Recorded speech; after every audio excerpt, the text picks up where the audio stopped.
Hello everyone, welcome to arts study में DG. Arts study में DG में आपका बहुत बहुत स्वागत है। As you know that we have started history series of class 6। This is the fifth and last lecture of chapter 6, that is kingdoms, kings and an early republics. तो kingdoms, kings and an early republic का यह पांचवा और आखिरी lecture है। इससे पहले हम लोगों ने 4 लेक्चर करा है। अगर आपने पिछले चारों लेक्चर को नहीं देखा है तो पिछले चारों लेक्चर को देख ले। ठीक है, लेक्चर का लिंक आपको डिस्क्रिप्शन में मिल जाएगा, वहाँ से आप देख सकते हैं। पिछले लेक्चर में हम लोगों ने डिस्कस करा था 2 इम्पोर्टेंट महाजनपद आज को। ठीक है, वैसे तो महाजनपद कितने हैं? 16, लेकिन क्लास 6 के एनसीईआरटी के हिसाब से हम लोगों ने 2 ही डिस्कस करा है, जो कि क्या था, मगधा और वज्जी। ठीक है, आज हम लोग उसी को आगे कंटिन्यू करेंगे। इसमें एक बॉक्स में जो important section case study type का दिया रहता है वही है। उतना इम्पोर्टेंट भी नहीं है, आप चाहो तो इसको स्किप कर सकते हो, खुद से भी पढ़ सकते हो, इसमें कुछ खास होता नहीं है। ठीक है, तो हम लोग देखते हैं इसमें। This is an account of the Vajjis from Digha Nikaya, तो a famous Buddhist book which contain some of the speeches of the Buddha. तो बुद्ध का कुछ स्पीच जो है, एक बुक है। ठीक है, बुद्धिस्ट लोगों का एक बुक है जिसका नाम है दीघा निकाया। ठीक है, आप अधिकतर बुद्धिस्ट बुक के लास्ट में निकाया लगा हुआ होता है, आप नोटिस करना। ठीक है, जैसे अंगुत्तरा निकाया एक उनका बुक है, वैसे ही दीघा निकाया भी एक बुद्धिस्ट बुक है। तो इसमें एक अकाउंट मिलता है, मतलब एक मेंशन मिलता है किसके बारे में, तो वज्जीज के बारे में। वज्जी जो महाजनपद था, तो उससे रिलेटेड एक अकाउंट मिलता है, एक स्टोरी टाइप का मिलता है। ठीक है, देखते हैं उसमें क्या है। तो सबसे पहले this was written down about 2300 years ago, यानी कि ये कब लिखा गया था? अभी से 2300 साल पहले, यानी कि 200 बीसी मान लो। 200 बीसी के अप्रॉक्स में क्या हुआ होगा, लिखा गया होगा। तो इसमें एक कन्वर्सेशन दिया हुआ है। ठीक है, अजात शत्रु एंड द वज्जीज। तो अजात शत्रु और जो वज्जीज था उससे रिलेटेड क्या है, इस अकाउंट में मेंशन है। तो देखो क्या है आगे।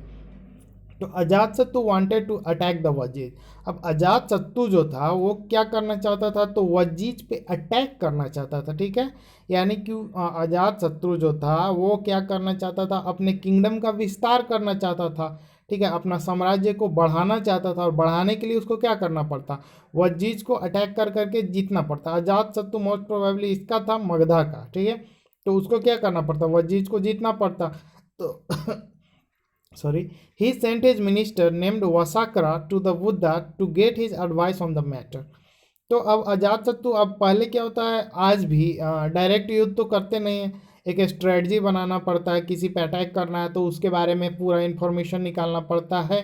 ठीक है, तो उस टाइम भी वैसे ही होता था कि दुश्मन कितना पावरफुल है, तो ये पता होगा तभी तो आप अपना कैपेसिटी, आप खुद को उस लायक बना करके ले जाओगे, ताकि आप युद्ध को जीत सको। कोई भी व्यक्ति किसी से हारने के लिए युद्ध नहीं करता है। ठीक है, वो जीतने के लिए ही करता है, भले हार जाता है वो अलग बात है।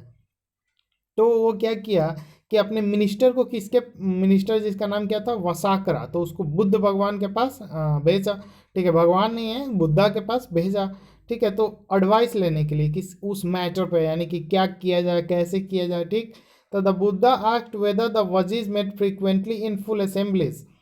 तो बुद्धा जो है उस वसाकरा नाम के जो मिनिस्टर था, उससे सबसे पहला सवाल क्या किए कि जो वजीज है, ठीक है, तो उनका जो सभा होता है, ठीक है, तो राजा अपना सभा बुलाता है। तो बुद्धा पूछते हैं उससे कि जो वजीज है वो अपना सभा जो है फ्रीक्वेंटली बुलाता है कि नहीं। फ्रीक्वेंटली मतलब समय समय पे, जैसे एक होता है ना, एक समय फिक्स्ड होता है कि अभी भी जैसे पार्लियामेंट में सेशन होता है, तो मानसून सेशन समर समर के टाइम में होता है, विंटर के टाइम में होता है, तो वैसे ही उस टाइम भी होता था। अभी प्रधानमंत्री कैबिनेट का अध्यक्षता करते हैं। ठीक है, मुख्यमंत्री अपना कैबिनेट का अध्यक्षता करते हैं। आप न्यूज़पेपर्स में देखते होइएगा कि हाँ मीटिंग बुलाया गया, तो ऐसे ही उस टाइम भी होता होगा। तो वहीं बुद्धा पूछते हैं कि वो असेंबली को फ्रीक्वेंटली मीट करता है कि नहीं, वो राजा फ्रीक्वेंटली सभा बुलाता है कि नहीं। तो देखिए क्या जवाब मिलता है। तो when he heard that they did, he replied that the Vajjis would continue to prosper as long as. ठीक है, तो वो जो मिनिस्टर है तो वो रिप्लाई देता है कि हाँ बुलाते हैं। तो वो बोले कि वे लोग कंटिन्यू करेंगे परस्पर, यानी कि उनका साम्राज्य तब तक एक तरह से प्रॉस्पेरिटी में रहेगा, यानी कि अजात शत्रु उसको तब तक जीत नहीं पाएगा जब तक, अब जब तक में कुछ कंडीशंस है क्या, तो वो देखते हैं। तो दे held full and frequent public assemblies. तो जब तक वे लोग क्या करें, पूरी तरह से सभा को ऑर्गेनाइज करें, ठीक है, फुल और फ्रीक्वेंट हो, मतलब समय समय पे जो भी उनका टाइम है, ड्यूरेशन है, फ्रीक्वेंट मतलब कम समयों पे सभा को क्या करे, बुलाते रहें, तब तक जो है उसका साम्राज्य क्या करेगा, परस्पर करेगा, यानी कि समृद्धि पे रहेगा। They met and acted together, तो जब तक वे लोग मिलते रहें, ठीक है, वहीं सभा में मिलते रहें और एक साथ काम करें। दे फॉलोड इस्टेब्लिश्ड रूल, उन लोगों का जो नियम कानून है उसका वे लोग पालन करें। They respected, supported and listen to elders, वे लोग अपने बुजुर्गों का बात माने, रिस्पेक्ट करें, उनको सपोर्ट करें, ठीक है।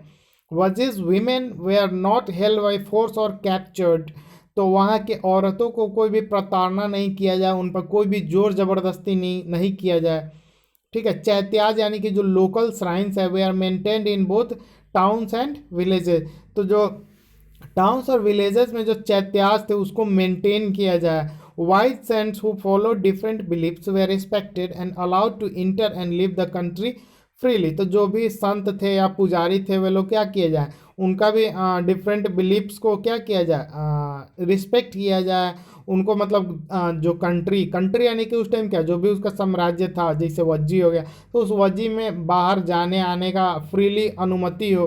तो मतलब एक तरह से बुद्धा बताते हैं कि ये सब जब तक वहाँ पे रहेगा तब तक वहाँ जो वज्जी है वो किस में जिएगा, प्रॉस्पेरिटी में रहेगा, यानी कि तब तक अजात शत्रु के लिए मुश्किल होगा क्या करना, वज्जी को जीतना। ये क्या है, एक तरह से मोरल कैरेक्टर दिखा रहा है यहाँ पे। ये सब सारे साम्राज्य में होना चाहिए। क्या होना चाहिए, फ्रीक्वेंटली मीटिंग होगा तो लोगों से शेयर होगा कि क्या साम्राज्य का स्थिति है, वहाँ पे एल्डर्स का रिस्पेक्ट होगा, तो एल्डर्स के क्या पास क्या होता है, एक्सपीरियंस होता है, तो उससे क्या होगा, काफ़ी हेल्पफुल होगा एडमिनिस्ट्रेशन में। वीमेन का रिस्पेक्ट होगा तो क्या होगा, एक अच्छा सोसाइटी होगा, सब कुछ इकोनॉमी अच्छा होगा अगर सब कुछ रिस्पेक्टफुल और ऑर्डर्ड वे में चलेगा। तो वहीं बुद्धा इनडायरेक्टली ये बताना चाह रहे हैं कि ये सब जब तक वज्जी में रहेगा तब तक अजात शत्रु के लिए क्या होगा, मुश्किल होगा वज्जी को क्या करना, कैप्चर करना या उस पर अटैक करना, ठीक है। आगे देखते हैं हम लोग एल्सवेयर, ये एनसीईआरटी का लास्ट कॉलम रहता है, ठीक है, उसमें दिया हुआ है। तो इसमें हम लोग ग्रीस और एथेंस के बारे में, तो इसमें क्या होता है, कंटेम्प्ररी पीरियड के बारे में दिया हुआ था, जैसे उस टाइम इंडिया का हम लोग स्टडी कर रहे हैं तो विदेश में क्या हो रहा था, यानी कि बाहर के देशों में क्या चल रहा था। तो ग्रीस और एथेंस के बारे में हम लोग देखते हैं कि वहाँ पे उस टाइम क्या चल रहा था। तो अराउंड 2500 ईयर्स एगो, यानी कि अभी से 2500 साल पहले, तो the people of Athens set up a form of government which was called a democracy which lasted for about 200 years. तो उस टाइम एथेंस, जो ग्रीस और एथेंस वाला जो पोर्शन है, आपका काम है कि आप उसको गूगल मैप पे देखो कि कहाँ है एथेंस, ठीक है। तो वो जो मेडिटेरेनियन वाला रीजन है ना, उधर ही है, ठीक है, इतना हिंट दे दिया, आप सर्च कर लेना अपना।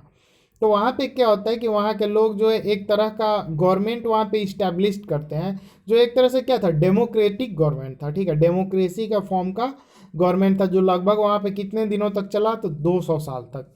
All free man over the age of 30 were recognised as full citizens, तो जो भी 30 साल से अधिक उम्र के व्यक्ति थे तो उनको क्या किया गया, तो सिटीजन का दर्जा दे दिया गया, ठीक है, फुल सिटीजन, एक यानी कि नागरिक, फुल फुल मतलब क्या, कंप्लीट तरह से एक नागरिक का क्या हुआ, उनको दर्जा दे दिया गया, जो भी 30 साल से अधिक उम्र के थे। There was an assembly that met at least 40 times a year to decide on important matters, वहाँ पे एथेंस में क्या होता था, 40 बार सभा को बुलाया जाता था, असेंबली होता था जो कि मेट करता था, यानी कि सभा का आयोजन किया जाता था, जहाँ पे क्या होता था, इम्पोर्टेंट मैटर्स को डिस्कस करा जाता था। All citizens could attend these meetings, जो भी सिटीजन्स थे उस मीटिंग को क्या कर सकते थे, अटेंड कर सकते थे, यानी कि सारे लोगों का क्या था, कोई भी वहाँ पे भेदभाव नहीं था, सब लोग क्या थे, एक तरह से बराबर थे। इन सब पॉइंट से आपको कंक्लूजन निकालना होता है, ठीक है, डायरेक्टली सब बात नहीं लिखा जाता है, कुछ इनडायरेक्ट बात होता है, आपको कंक्लूड करना होता है, उस पर थोड़ा सोचना होता है कि ये आखिर क्यों लिखा गया है। तो सभा बुलाया जाता था और सभा में सबको अलाउड था, इसका क्या मतलब है कि सोसाइटी में कोई भी भेदभाव नहीं रहा होगा, सब लोग इक्वली ट्रीट किए जाते थे, इक्वल होंगे।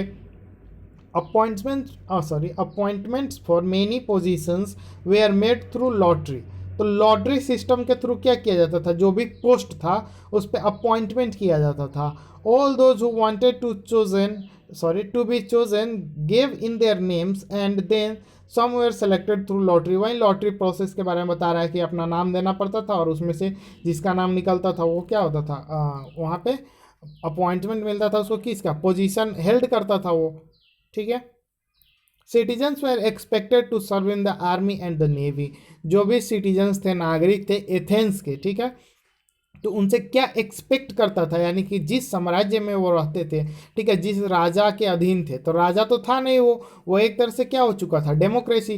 तो वहाँ पे जो भी डेमोक्रेटिक फॉर्म में उनका जो लीडर था वो उनसे क्या एक्सपेक्ट करता होगा कि वहाँ के जो नागरिक हो वो आर्मी में क्या करे, सेवा दे। However women they are not considered citizens, लेकिन एक दुर्भाग्यपूर्ण बात यह है कि वीमेन को क्या किया गया, सिटीजन में कंसिडर नहीं किया गया, नागरिक नहीं माना गया। Also many foreigners who lived and work in Athens as merchants and craft person did not have rights as citizens. तो वहाँ पे जो बाहरी लोग थे, जो विदेशों से मतलब वहाँ पे जाते थे, मर्चेंट्स हो गए, क्राफ्ट पर्सन हो गए, उनको भी सिटीजनशिप नहीं दिया गया था, नागरिकता नहीं दी गई थी। Besides, there were several thousand slaves in Athens who worked in mines, fields, households and workshop. इन सब के अलावा ये जो मर्चेंट्स थे, क्राफ्ट पर्सन्स थे, वहाँ के जो लोकल मेन वीमेन थे, उन सब के अलावा वहाँ पे थाउजेंड्स ऑफ स्लेव्स भी थे, यानी कि गुलाम भी थे एथेंस में, जो कहाँ पे काम करते थे, तो माइंस में, ठीक है, फील्ड्स में, हाउस होल्ड काम करते थे, घरेलू काम, वर्कशॉप यानी कि दुकान वगैरह टाइप का जो भी होता था उसमें काम करते थे। And they too way are not treated as citizens, और उन लोगों को भी सिटीजन की तरह, नागरिक की तरह ट्रीट नहीं करा जाता था। ये सब केस स्टडी का है, तो एथेंस का है, ठीक है। तो हमारा लेक्चर यहीं पे समाप्त होता है। Thank you for watching, stay tuned with us.